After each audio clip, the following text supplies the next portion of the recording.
ஒரு ஹீரோவை ப்ரைஸ் பண்ணி டைலாக் வைப்பாங்க, அது எங்கேயாவது ஒரு இடத்துல இருக்கும், ஏதாவது ஒரு இடத்துல இருக்கும், பயங்கரமாக அதை உணர்ந்து புரிஞ்சுக்கிட்டு கை தட்டுவாங்க ரசிகர்கள். ஆனால் நிமிஷத்துக்கு நிமிஷம் அதையே ஒரு வேலையாக வச்சுக்கிட்டு அப்படி வந்து வெளியில் வர்ற ரசிகர்கள் வந்து மொத்த விமர்சனத்தையும் இந்த ஒத்த வரியில் சொல்லிட்டு போயிட்டாங்க, அவருக்கே இன்னொரு படம் கொடுங்க அப்படின்ட்டு. ஸோ அதுதான் வந்து ஆதிக்கு எவ்வளோ விருதுகள் வாங்கினாலும் இந்த ஒரு வார்த்தைக்கு சமம் கிடையாது. மேக்கிங் வீடியோவுக்கே ஒன்ஸ் மோர் கேட்ட ஒரே படம் இந்த படம் தாங்க. பல தியேட்டர்களில் வந்து ஒன்ஸ் மோர்னு கத்துறாங்க, திரும்ப கமலா தியேட்டர்லாம் திரும்ப போடுறாங்க. வெற்றி படம் கொடுத்துட்டாரு ஒரு கலெக்ஷன். அஜித்தினுடைய முந்தைய படத்தோடு ஒப்பிடும்போது நீங்கள் ஒரு 2 மணி நேரம் 20 நிமிஷம் உட்காந்து என்ஜாய் பண்ணுறீங்க, அவ்வளோதான். மூத்த பத்திரிகையாளர் அந்தன சார் நம்மளோட இணைஞ்சிருக்கார். வணக்கம் சார். வணக்கம் சார். குட் பேட் அக்லி படம், இந்த குட் பேட் அக்லி படத்தை பற்றி நம்ம நிறைய பேசியிருக்கோம், டீசரு ட்ரெய்லர் இதெல்லாம். இப்போது ஆடியன்ஸ் ரெஸ்பான்ஸ் எப்படி இருக்குது? ட்ரேட் வட்டாரங்களில் இந்த படம் வந்து எந்த அளவுக்கு ப்ராஃபிட்டபுளாக போகுது சார்? நாம் இப்போ பேசுகிற இந்த நிமிஷம் 4வது நாள்னு நினைக்கிறேன். Okay sir. படம் நல்லா போயிட்டுருக்கு, எல்லா தியேட்டர்களுமே ஃபுல்லாக இருக்குது. நகரங்களில் கொஞ்சம் நகரங்களை தாண்டி போனோம்னா சில இடங்களில் குறைவாக இருக்குது. மற்றபடி வந்து இந்த படம் வந்து ஒரு வெற்றி பட லிஸ்ட்டில் தான் வந்திருக்கு. இன்னும் அடுத்தடுத்த நாட்கள் இருக்குது. ஒருவேளை ஃபேமிலி ஆடியன்ஸ் உள்ளே வந்து இதே கூட்டம் மெயின்டைன் ஆச்சுன்னா இந்த படம் வந்து ஒரு மிகப்பெரிய வெற்றி படமாக மாறும். மைத்ரி மூவி மேக்கர்ஸ் ஒரு சக்ஸஸ் மீட்டில் இது எங்களுக்கு வந்து ஒரு ஹியூஜ் பிளாக் பஸ்டராக அமைஞ்சிருக்கு அப்படிங்கிற ஒரு அனௌன்ஸ்மெண்ட் ஒன்று கொடுத்துருக்காரு. ஸோ தயாரிப்பாளர் தரப்பில் இது ஒரு நல்ல லாபகரமான படமாக அமைஞ்சிருக்கா சார்? ஆமாம், கட்டாயமாக. இன்னொன்று வந்து தமிழ் திரையுலகத்தை பொறுத்த அளவுக்கு மைத்ரி மூவி மேக்கர்ஸினுடைய வரவு வந்து ஹீரோக்களுக்கு பெரிய கொண்டாட்டமாக இருக்குது. ஏன்னா இப்போ அவங்க கேட்குற சம்பளத்தை விட இன்னும் 1 மடங்கு அதிகமாக கொடுத்து அவங்கள புக் பண்ணுற வழக்கம் மைத்ரி மூவி மேக்கர்ஸ் அண்டு கேவிஎன் இந்த மாதிரி நிறுவனங்களுக்கு இருக்குது. ஒரு புறம் இங்கே இருக்கிற தயாரிப்பாளர்களுக்கு என்னடா அது அங்கேருந்து வந்து இப்படி டார்ச்சர் பண்ணிகிட்டு இருக்காங்களேன்னு ஒரு பக்கம் தோணினால் கூட அவங்க வந்து தொடர்ந்து தமிழ்நாட்டில் கால் ஊன்றுவதற்கு இது போன்ற வெற்றிகள் தேவைப்படுது அவங்களுக்கு. அந்த வகையில் குட் பேட் அக்லி வந்து மைத்ரி மூவி மேக்கர்ஸுக்கு ஒரு மிகப்பெரிய ஜாக்பாட்டாக கூட இருக்குதுன்னு சொல்லலாம். அடுத்தடுத்து இன்னும் பெரிய பெரிய நடிகர்கள் யாரெல்லாம் இருக்காங்களோ அவங்க எல்லாரையுமே அவங்க வந்து வலைக்குள்ளே கொண்டு வந்துட்டுருக்காங்க. இயக்குனர்களையும் அவங்க வளைக்க ஆரம்பிச்சிருக்காங்க. இப்போ லோகேஷ் கனகராஜ் எல்லாம் ரொம்ப ஆரம்பத்திலேயே மைத்ரி மூவி மேக்கர்ஸ்ட்டை கமிட் ஆனார். நடுவில் வந்து அவர் கொஞ்சம் பிஸியாக இருக்கேன், நம்ம பிறகு பண்ணலான்னு சொல்லி அட்வான்ஸை திருப்பி கொடுத்துட்டதெல்லாம் தகவல் இருக்குது. இப்போ என்ன பண்ணுவாங்கன்னா, இந்த வெற்றிக்கு பிறகு லோகேஷ் கனகராஜை திரும்பவும் கூப்பிட்டு, சார் உங்கள் சர்க்கிளில் யார் ஹீரோ இருக்காங்களோ அவங்களோட வாங்க, சேர்த்து இந்த பசுவும் கன்றுமா கூப்பிட்டு வருவாங்க ஊரில். ஸோ அந்த மாதிரி பசுவும் கன்றும் இயக்குனரும் ஹீரோவுமா சேர்ந்து வாங்கன்னு கூட கூப்பிட்றதுக்கெலாம் நிறைய வாய்ப்புகள் இருக்குது. அதான் ஒரு பட நிறுவனம் நம்பிக்கையோடு வரும்பொழுது அந்த நம்பிக்கையை காப்பாற்றுவது மாதிரி படங்கள் எடுக்கணும். ஆதிக் ரவிச்சந்திரன் மீது நிறைய விமர்சனங்கள் இருக்குது. இந்த படத்தை பொறுத்தளவுக்கு சோஷியல் மீடியாவில் நீங்கள் போய் பார்த்தீங்கன்னா நிறைய எழுத்தாளர்கள், விமர்சகர்கள் எல்லாருமே வந்து ரொம்ப கடுமையாக திட்டுறாங்க அவரை. இப்படி ஒரு தவறான முன்னுதாரணத்தை நீங்கள் கொடுத்துட்டேயா, தமிழ் சினிமா எப்படி உருப்பணுங்கிற அளவுக்கு கேள்விகளை கேட்குறாங்க. பட்டு எல்லாத்தையும் தாண்டியது வெற்றி. நீங்கள் 1000 விமர்சனங்கள் வச்சா கூட தியேட்டருக்கு கூட்டத்தை வர வைக்கிறது தான் பெரிய சவால். அந்த சவாலில் அவர் ஜெயிச்சிட்டார். ஸோ அதனால் அவருக்கு அடுத்தடுத்து படங்கள் கிடைக்கும் பொழுது அவர் மீதான விமர்சனங்களே துடைக்கப்படும்னு நான் நம்புகிறேன். தயாரிப்பாளருடைய இயக்குனர் அப்படின்னு சொல்லிட்டு ஒரு வார்த்தை அந்த இடத்துல போட்டார். 95 நாட்கள் ஷூட்டிங் முடிச்சு கொடுத்துருக்காரு, இது பெரிய விஷயம் அப்படின்னு சொல்கிறாங்க. இது நிஜமாக தானே சார்? இது ஆமாங்க, 95 நாளுங்கிறது ஆதிக் ரவிச்சந்திரனை பொறுத்தளவுக்கு அதிகம்னே நான் சொல்லுவேன். இந்த படத்தை பொறுத்தளவுக்கு கொஞ்சம் பெரிய ஆர்டிஸ்ட்டு, அது அஜித் வந்து பெரிய ஆர்டிஸ்ட்டாக இருக்கார். அவருக்கு நிறைய கமிட்மெண்ட்லாம் ஒரு பக்கம் இருந்துச்சு, இன்னொரு பக்கம் விடாமுயற்சி பண்ணிக்கிட்டு இருந்தார், ஒரு பக்கம் கார் ரேஸு, இதெல்லாம் கணக்கில் வச்சு நீங்கள் அந்த 95 நாளை பார்க்கணும். ஒருவேளை அதெல்லாம் இல்லாமல் அஜித் இந்த படத்துக்கு மட்டுமே டேட்டு கொடுத்து இந்த படத்துலையுமே கான்சன்ட்ரேட் பண்ணியிருந்தாருன்னு வைங்க, வேறு படங்களுக்கு போகாமல் விடாமுயற்சியோ அல்லது கார் ரேஸோ இல்லாமல் முழுக்க இந்த படம்னா அது இன்னும் கூட சீக்கிரமாக முடிச்சிருப்பார் ஆதிக் ரவிச்சந்திரன். ஸோ அந்த டேலண்ட்டு அவர்கிட்ட எப்போவுமே உண்டு. அது மாதிரி இயக்குனர்கள் தான் இன்றைக்கி வேணுங்கிறேன்னா. பல இயக்குனர்கள் வந்து அவங்க ரொம்ப சோம்பேறியாக இருக்கிறது, படம் நல்லா வரணும்னு நினச்சி எடுத்த படத்தையே திரும்ப எடுக்கிறது, எடுத்த காட்சிகளே திரும்ப எடுக்கிறது, ஒரு படத்துக்கு 3 படத்தை எடுத்துகிட்டு 2 படத்தை கட் பண்ணி போட்டு அதை ஒரு படமாக்குறது. ஸோ இதெல்லாம் வந்து தயாரிப்பாளர்களுக்கு ஏகப்பட்ட பொருட்செலவை வைக்கிது. பட் ஆதிக்கெல்லாம் ரொம்ப அழகாக படங்கள் பண்ணுறாரு. எஸ்ஜே சூர்யாவுக்கு ஒரு நல்ல வாய்ப்பு கொடுத்துருந்தார் அஜித் அவர்கள். நான் வந்து சக்ஸஸ்ஃபுல் டைரக்டரே கிடையாது, ஆனால் அவர் கூட பேசும்போதே என்னுடைய விஷனே மாறிடுச்சு, டோட்டலாக லைஃப் ஸ்டைலும் மாறிடுச்சு அப்படிங்கிற மாதிரி அஜித் சாரை பற்றி சொல்கிறாரு. இது அஜித் சார் ஆதிக்கு கொடுத்த ஒரு மிகப்பெரிய வாய்ப்பு எடுத்துக்கலாமா சார்? கட்டாயமாங்க. இப்போ அஜித்தை பொறுத்தளவுக்கு அவருக்கு வந்து ஒருத்தர் மீது ஒரு நம்பிக்கை வரணும், அவரை வந்து ஒரு சொந்த தம்பியாகவோ அல்லது சொந்த மகனாகவோ பார்க்கணும். ஸோ அந்த அளவுக்கு தான் அவர் பழகுவார். இப்போ எடுத்தோடனே ஒரு படத்தை வந்து ஒருத்தர் கொடுத்துட மாட்டார். இப்போ ஒரு நல்ல கதை ஒருத்தர் சொல்கிறாரு அப்படின்னா நான் பல இடங்களில் இதை சொல்லியிருக்கேன். அஜித்தின் சென்டிமெண்ட்னே ஒன்று இருக்குது. அவர் வந்து அந்த இயக்குனரோடு பழகி இவருக்கு நம்ம படம் பண்ணலான்னு நினச்சி அவரோட ஒரு ட்ராவல் பண்ணுவார். ஒரு 10 டேஸாவது அவரோட ட்ராவல் பண்ணுவார். இப்போ இருக்கிற நேர நெருக்கடிக்கு. இதுக்கு முன்னாடினா கிட்டத்தட்ட ஒரு மாதம் அப்படியே இழுப்பார். டெய்லி ஈவினிங்கில் வாங்கம்பார், போய் டென்னிஸ் ஆடுவாங்க, வீட்டில் உட்காந்து பல கதைகள் பேசுவாங்க. அந்த இயக்குனர் அவரோட உட்காந்து அவங்க வீட்டில் பேசிகிட்டு இருக்கும்போது அவருக்கு பாசிட்டிவான விஷயங்கள்லாம் நடக்கணும். அஜித்துக்கு எல்லாமே நெகட்டிவாக நடந்துகிட்டே இருக்குது அப்படின்னா இவர் சரியில்லை வேண்டாம்னு ஒதுக்கிடுவார். ஸோ இப்படி ஒரு வழக்கம்லாம் அஜித்துக்கு இருந்தது. இன்றைக்கும் அது இருக்கும். ஏன்னா பேசிக்கலாக அவர் ரொம்ப சென்டிமெண்ட்டான ஒரு மனிதர் அவர். இப்போ ஆதிக்கை பொறுத்தளவுக்கு இவர் ஒரு 10 நாளாவது ஒரு டைம் எடுத்துருப்பார். இவர் யார் என்னன்னு இன்னொன்று இந்த நேர்கொண்ட பார்வை படத்தில் நடிக்கும் பொழுதெல்லாம் ஒருத்தர் வாட்ச் பண்ணுவாங்கல்ல. அவர் ஒரு டைரக்டரு, ஏற்கனவே ஒரு ஹிட்டு படம் கொடுத்தவர், அவர் இந்த படத்தில் நடிக்க வந்திருக்கிறாருன்னா படப்பிடிப்பில் அவர் என்னவா இருக்கார், எப்படி இருக்கார், அதெல்லாம் வாட்ச் பண்ணுவாங்கல்ல. ஸோ அதற்கப்புறம் ஒரு நம்பிக்கை ஏற்பட்டு தான் அவருக்கு படம் பண்ணுறது. ஸோ அந்த வகையில் வந்து அஜித்தினுடைய முழு நம்பிக்கையும் ஆதிக்கு பெற்றுவிட்டார்னு தான் சொல்லணும். ஏன்னா இப்போ அடுத்த படம் கூட அவரோட சேர்ந்து பண்ணுறதுக்கான ஒரு முயற்சியெல்லாம் நடந்துகிட்டு இருக்கு. இதே மைத்ரி மூவி மேக்கர்ஸ் வந்து இதே காம்பினேஷனோட மீண்டும் வருவதற்கெல்லாம் நிறைய வாய்ப்புகள் இருக்கு. விமர்சகர் என்ன சொல்கிறாங்கன்னா, அஜித் படத்தில் எதுக்கு அஜித் ரெஃபரன்ஸ் வச்சிங்க அப்படிங்கிற மாதிரி சொன்னாங்க.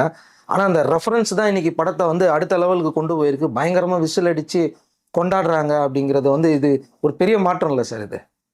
அதாவது சினிமாவில் இது வந்து ஒரு மாற்றம்னு தான் சொல்லணும். ஏன்னா இதுக்கு முன்னாடி முழுக்க இப்படி படங்கள் வந்திருக்கான்னா வரல. ஒரு ஹீரோவை ப்ரைஸ் பண்ணி டைலாக் வைப்பாங்க, அது எங்கேயாவது ஒரு இடத்துல இருக்கும், ஏதாவது ஒரு இடத்துல இருக்கும், பயங்கரமாக அதை உணர்ந்து புரிஞ்சுக்கிட்டு கை தட்டுவாங்க ரசிகர்கள்.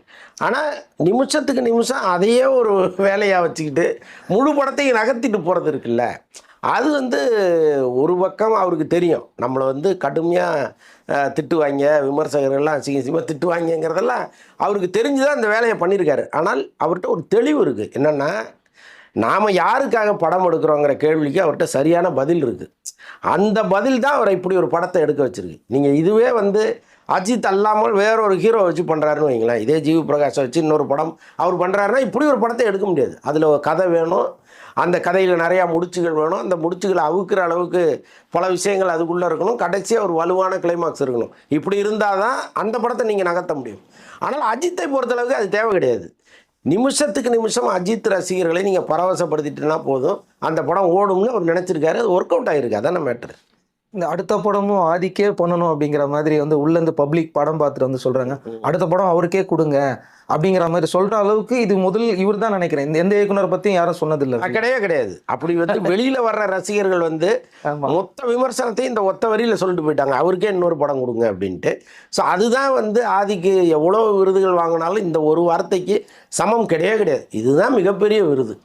இப்போ எல்லாருமே வந்து என்ன விமர்சனம் வந்தாலும் அல்டிமேட்டாக ஃபைனலாக என்ன நினைக்கிறாங்க அப்படின்னா, போட்ட பணத்தை விட அதிகமான ஒரு வருமானம் கிடைக்கணும், ரெண்டாவது ரசிகர்களை குஷிப்படுத்தணும் அப்படிங்கிறத அல்டிமேட்டாக வச்சுருப்பாங்க. அதை இவர் பண்ணி முடிச்சிட்டாரு. அடுத்தது அஜித் இவருக்கு படம் கொடுக்கறதுக்கு எத்தனை நாளுக்கு வாய்ப்பு இருக்குது? இல்லை, மேக்ஸிமம் கொடுப்பாரு. ஏன்னா இந்த படத்தை பொறுத்தளவுக்கு அஜித்தை வந்து அவர் எப்படி படப்பிடிப்பில் நடத்தினாருங்கிறது, எல்லாருமே அஜித்னா பெரிய மரியாதை கொடுப்பாங்க, ராஜா மாதிரி வந்துட்டு போகலாம். அதையெல்லாம் தாண்டி ஒரு பாண்டிங் ஒன்று இருக்கணும். அதை வந்து எந்த அளவுக்கு ஒரு டைரக்டர் செய்கிறாருலாம் அஜித்தை கவனிப்பார். அதில் இவர் வந்து பாஸ் மார்க்கோட அதிகமாக வாங்கியிருப்பார். அதில் ஒன்றும் சந்தேகம் இல்லை. என்னென்னா பேசிக்கலாகவே அவருடைய கேரக்டர் இப்போ ஆதிக்க ரவிச்சந்திரனுடைய இவ்வளோ பெரிய வெற்றி வந்துருச்சுல்ல, நீங்கள் திரும்ப ஒரு 10 நாள் கழித்து ஆதிக்கிட்ட நீங்கள் பேசுங்களேன், இந்த படம் எடுக்கிறதுக்கு முன்னாடி எப்படி இருந்தாரோ அப்படி தான் இருப்பார். அந்த வெற்றியை மண்டையில் ஏற்றிக்காத ஒரு மனிதர் அவர்கிட்ட வந்து ஒரு இயல்பாகவே ஒரு நல்ல குணம் இருக்குது. அந்த அலட்டல் கிடையாது, திமுரு கிடையாது, யாராவது ஏதாவது சொன்னால் அதை கேட்டுக்கிற பக்குவம்லாம் அவர்கிட்ட இருக்குது. ஸோ இது வந்து அவரை இன்னும் லாங் ரன் கொண்டு போகும். இந்த படத்தில் சிம்ரன் வர காட்சிகள்லாம் அவ்வளோ பெரிய விசில். ஸோ சிம்ரனுக்கும் வந்து பார்த்தீங்கன்னா ஒரு கம்பேக் மாதிரியே சொல்லலாம். குறைந்த காட்சிகள் வந்தாலும் அவங்களுக்கு பெரிய அளவுக்கு ஸ்க்ரீனில் கொண்டாடிட்டாங்களே சார் ரசிகர்கள். இல்லை, சிம்ரனுக்கு கேரக்டர் இருக்குல்ல, வாலியில் இருந்த ஒரு கேரக்டரை இத்தனை வருஷம் கழித்து கொண்டு வந்து இதுக்குள்ளே நுழைக்கிறது, அதை பொருத்தமாக பண்ணுறதுங்கிறது தான் இதில் வந்து ஆதிக் பண்ண முக்கியமான விஷயம். அந்த வகையில் வந்து சிம்ரனை எல்லாருமே கொண்டாடுறாங்க. ஜிவி பிரகாஷ்குமார் வந்து பார்த்தீங்கன்னா ஒரு நல்ல மெலோடி மியூசிக் டைரக்டர்னுவாங்க. இதில் பார்க்கும்போது ஜிவி வேற மாதிரி இருக்காரு, பயங்கரமாக போட்டிருக்காரு மியூசிக்கு. இது வரைக்கும் ஜிவி நம்ம இப்படி பார்த்ததே கிடையாதுன்னு சொல்லிட்டு பல பேரும் சொல்கிறாங்க. ஆமாம், ஆக்சுவலாக நான் கூட அந்த 2 பாடல்கள் வந்தப்போ ஜிவியை வந்து என்ன அப்படி பண்ணிட்டாரே, அனிருத் தான் இன்றைக்கி வந்து ஒரு ஸ்டைலில் ஃபார்ம் பண்ணி போயிட்டுருக்காரு. அதே ஸ்டைலில் எதுக்கு ஜிவி பண்ணணும், அதுக்கு எதுக்கு ஜிவி, அனிருத்தே பண்ணலாமே அப்படிங்கிற மாதிரிலாம் நான் சொன்னேன். பட் இந்த படத்துக்கு இப்படி ஒரு கொண்டாட்டம் தேவை. அந்த இசையில் வந்து இப்படி ஒரு ஆர்ப்பாட்டமும் ஒரு பரபரப்பும் இசையில் இருக்கணும்னு அவர் நினச்சிருக்காரு. அதுக்காக தான் இந்த ஸ்டைலில் அந்த 2 பாட்டையும் போட்டார். அதை தாண்டி இன்றைக்கி பல பேர் வெளில சொல்கிறாங்க, படம் பார்த்துட்டு வர்ற எல்லாருமே என்ன சொல்கிறாங்கன்னா, இதில் ஜிவி பிரகாஷ் எங்கே தனியாக மியூசிக் போட்டார், எல்லா படத்தில் இருக்கிற பிஜிஎம்மையும் தூக்கி இதில் போட்டு ஃபில்லப் பண்ணிட்டாரு அப்படிங்கிறாங்க. அப்படி இல்லை, அதை தாண்டி பல விஷயங்கள் இதில் பண்ணியிருக்காரு. பேக்ரவுண்ட் மியூசிக்கில் அந்த பழைய பேக்ரவுண்ட் மியூசிக் இல்லாமல் இவர் சிலது பண்ணியிருக்காரு. அதெல்லாம் பிரமாதமாக இருக்குது. அதான் எல்லா படத்துலேயுமே தன் பணியை கரெக்டாக செய்கிறவர் ஜிவி பிரகாஷ். அவர் ஓபி அடிக்கவே மாட்டார். தனக்குன்னு ஒரு வேலையை கொடுத்தா அதை ரொம்ப சிறப்பாக செய்கிறவர் அவர். இந்த படத்தில் ரொம்ப சிறப்பாக பண்ணியிருக்காரு. ஆதிக் படத்துல வில்லன்கள் நல்லா பேசப்படுற வில்லனா இருந்தாங்க. இதுல அர்ஜுன் தாஸ் பார்த்தவங்க எல்லாருமே நிஜமாவே ரொம்ப பிரமாதமா பண்ணியிருக்கிறாருன்னு சொல்லிட்டு இப்போ அர்ஜுன் தாஸ்க்கும் ஒரு நியூ கேட் ஓப்பன் ஆயிருக்குல்ல சார்? கட்டாயமாங்க. ஆக்சுவலாக ஒரு நெகட்டிவ் ரோல் பண்ணுறது தான் ரொம்ப கஷ்டம். நீங்கள் ஒரு ஹீரோவாக நடிக்கிறதெல்லாம் கூட ரொம்ப ஈஸி. நெகட்டிவ் ரோல் பண்ணும்போது அதில் எவ்வளவு நுணுக்கங்களை நீங்கள் வர வைக்க முடியும் அப்படிங்கிறது தான் முக்கியமான விஷயம். அதில் இவர் பேசிக்கலாகவே வந்து இவர்கிட்ட அந்த பேஸ் வாய்ஸ் இருக்குல்ல, அது ஒரு பெரிய ப்ளஸ்.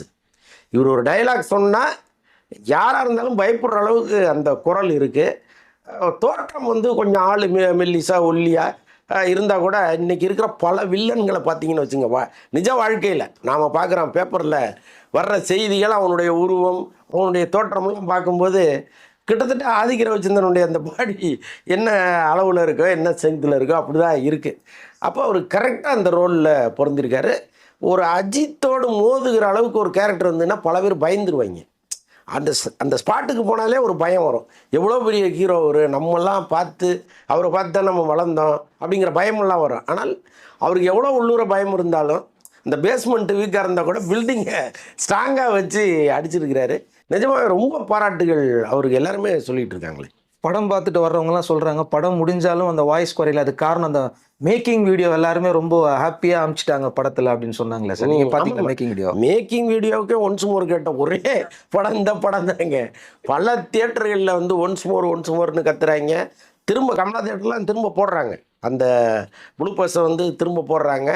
இன்னொன்று வந்து அதில் ரொம்ப நுணுக்கமாக கவனிக்க வேண்டியது என்னென்னா, இப்போ அஜித் மாதிரி பெரிய ஹீரோவுக்கு வில்லனாக நடிக்கிறவங்களுக்கு வெளியில் போகும்போது சில ஆபத்துகள் இருக்குது. எங்கள் தலைவரை நீ அடிக்கிறியாம்மானுங்க. அப்போ அந்த ப்ளூ பர்ஸில் அதை பேலன்ஸ் பண்ணியிருக்காரு அவர். அர்ஜுன் தாஸ் மேலே ஒரு வெறுப்போடு நீங்கள் வெளியில் போயிடக்கூடாது அப்படிங்கிறதுனால அவர் அஜித் காலை தொட்டு வணங்குற மாதிரியும், அஜித் வந்து அதை சிரிச்சுக்கிட்டே தடுக்கிற மாதிரியும் ஒரு காட்சியை தூக்கி போடுறாங்க.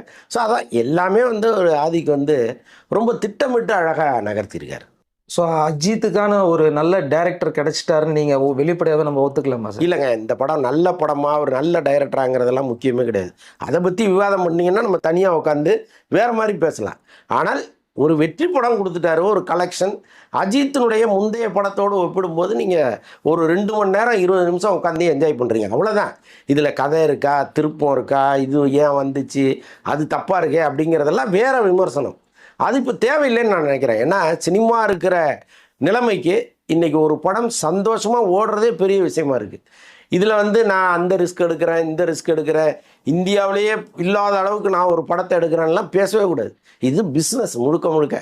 படங்கள் வகைகள் இருக்குது. இப்போ நிறைய ஆர்ட் ஃபிலிம் இருக்குது, யதார்த்த படங்கள் இருக்குது, இன்னும் வந்து குடும்ப படங்கள், குடும்பஸ்தன்னு ஒரு படம் வந்துச்சு, ஸோ பார்க்கிங்னு ஒரு படம் வந்துச்சு. ஸோ இந்த மாதிரி விதவிதமான விஷயங்களை எடுத்துக்கிட்டு போகிற படங்கள் இருக்குது. ஸோ அதை பற்றியெல்லாம் நம்ம வந்து ஒரு பக்கம் பாராட்டிக்கிட்டு இருந்தால் கூட இந்த படத்தை பொறுத்தளவுக்கு இது வந்து கலெக்ஷன் கொட்டுதா, அதற்கான விஷயங்களை பண்ணியிருக்காரு, அவ்வளோதான். அதோடு நம்ம கடந்து போயிடுறது தான் நமக்கும் நல்லது, அவங்களுக்கும் நல்லது. ஓகே சார், இவ்வளோ நாள் எங்களை நேரம் ஒதுக்குறது ரொம்ப நன்றி சார். நன்றி, மகிழ்ச்சி.